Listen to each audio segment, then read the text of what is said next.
O David Dunning e o Justin Krieger tabularam em 1999 um fenômeno que ficou conhecido como efeito Dunning-Kruger. O que é o efeito Dunning-Kruger?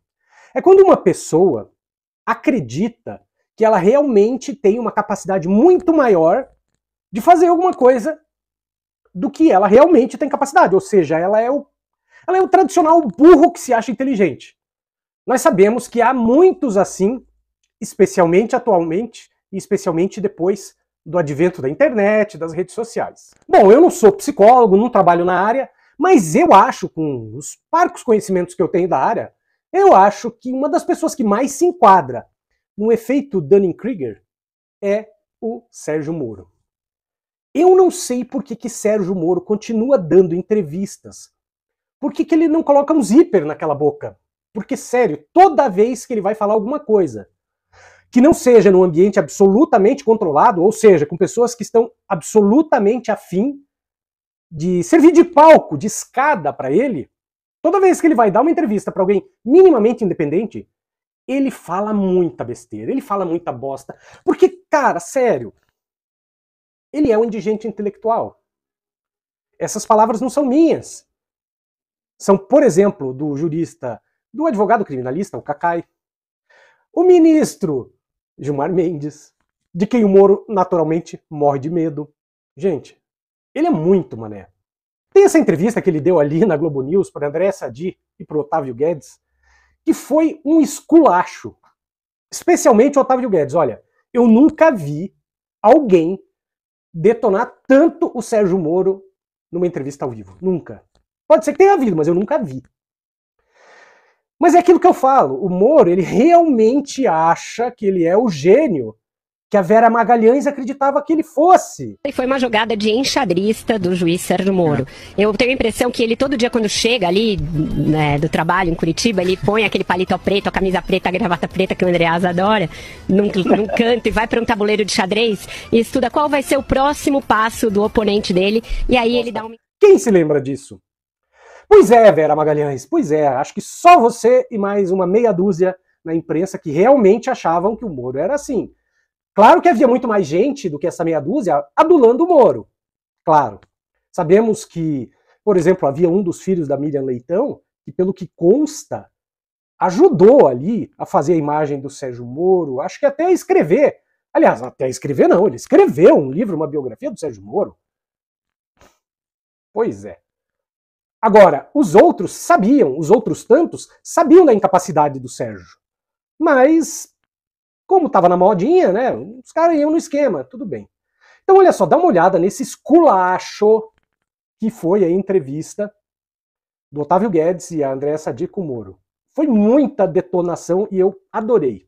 O senhor também é acusado de tomar decisões heterodoxas, como condição coercitiva do Lula sem prévia intimação, interceptação telefônica dos advogados, uma atuação heterodoxa para impedir a ordem de soltura do Favreto, uma atuação heterodoxa na divulgação de áudios captados, como o Tchau Querida. O segundo ponto que o senhor anotou na atuação do Apio foi que ele toma decisões sem ouvir o Ministério Público. O senhor foi acusado, naquele processo de suspeição, de falar demais com o Ministério Público. É o contrário. E, por fim, a suspeição dele, o senhor também foi considerado um juiz suspeito. Então, a minha pergunta é assim, no popular, não é, como se diz, o sujo falando dos farrapados? Não. Eu lamento que você pense assim. Eu apliquei a pergunta. É uma pergunta. Nós colocamos as pessoas que cometeram crimes, que roubaram a Petrobras. Colocamos as pessoas nas prisões, proferimos sentenças. Essa tentativa de toda hora rediscutir, o problema da Lava Jato. A Lava Jato prendeu bandido, pura e simplesmente. Senador, o senhor tem razão quando diz que a Operação Lava Jato prendeu bandidos. Mas a discussão é se os métodos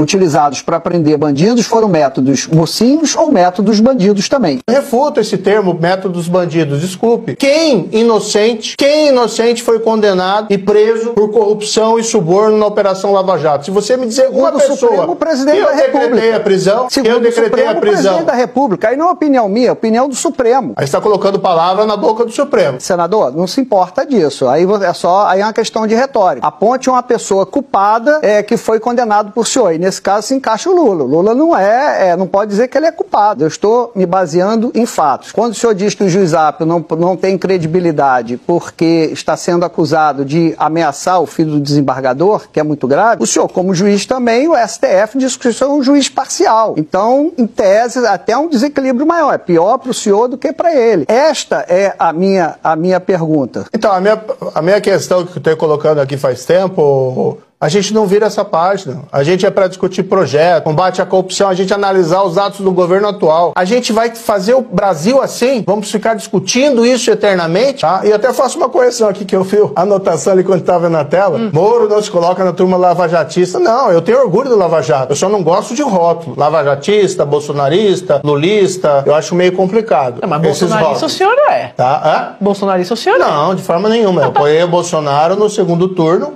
e faria quantas vezes fosse necessário em oposição ao Lula. O senhor é um homem da lei, né? Eu fico pensando como o senhor falou, faria quantas vezes fossem necessárias. Mas metade da turma do Bolsonaro tá em cana. Mauro Cid, ajudante de ordem, os seguranças de Bolsonaro que eram conselheiros. Aí você tem, quem não tá em cana tá preocupado, porque tá ou na mira da investigação ou pensando que pode ter sobre ele, ela, nas investigações. Tem o caso das joias sauditas. Eu fico pensando, o senhor, como homem da lei, o que o senhor pensa quando o senhor vê isso? Esses fatos têm que ser apurados. Agora, eu não sou mais juiz desses casos. Não dos nem casos. Nem ser promotor nesses casos. Mas o senhor é dono do apoio do senhor, né? Mas antes de continuar esse vídeo, eu peço para você a gentileza de se inscrever no canal, ativar o sininho de notificação para ser avisado dos vídeos todos os dias e considere a hipótese de ser membro do canal, R$ 4,99 por mês, e você me ajuda a fazer mais e melhores vídeos todo dia. O Sérgio deveria aprender aquilo que eu já falei, ele não serve para dar entrevista, gente.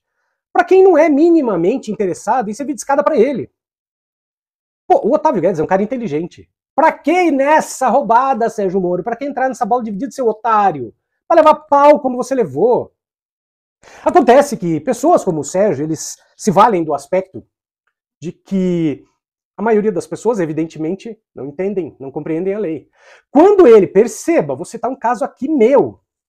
Uma pessoa da minha família, quando houve aquela condução coercitiva do Lula, eu falei, meu Deus, gente, que é isso, tal, e uma pessoa da minha família falou, não, mas tá certo, eu falei, não tá certo, o Código Penal, Código de Processo Penal diz que a condução coercitiva só pode ocorrer se a pessoa se negar a depor, ela colocar obstáculos no depoimento, e o Lula não tinha sido nem sequer informado que alguém queria ouvi-lo. Mas o que o Sérgio e a Globo queriam? Fazer um espetáculo, colocar o gema no Lula. Ou foi coincidência? Como é que a Globo sabia do que ia acontecer para colocar um helicóptero em cima da casa do Lula? Como será que a Globo sabia, né, Sérgio Moro? Como será? Quando o Moro... Veja, é aquilo. O Moro não aceitaria, né? Ele não consegue, ele não será detonado em canais de esquerda, porque ele nunca daria entrevista para canais de esquerda. Ele nunca daria uma entrevista para mim, por exemplo. E eu tenho dúvida se eu ia querer ouvir aquela voz de pato de marreco dele. Aqui, no meu canal. Não sei, eu acho que eu não queria. Mas ele não aceitaria. Ele não aceita discutir termos do direito. Porque ou ele desconhece os termos do direito, ou ele é tão canalha que simplesmente se recusava a aplicar quando deveria. Porque a obrigação de um juiz é seguir a lei. Mas é aquilo que a gente sempre sabe e que o próprio Gilmar Mendes já falou. A melhor, ou talvez a única coisa boa que o Bolsonaro fez foi tirar o Moro da magistratura. E, aliás, antes do Bolsonaro, eu diria que a melhor coisa que o Temer fez foi colocar o Xandão na magistratura.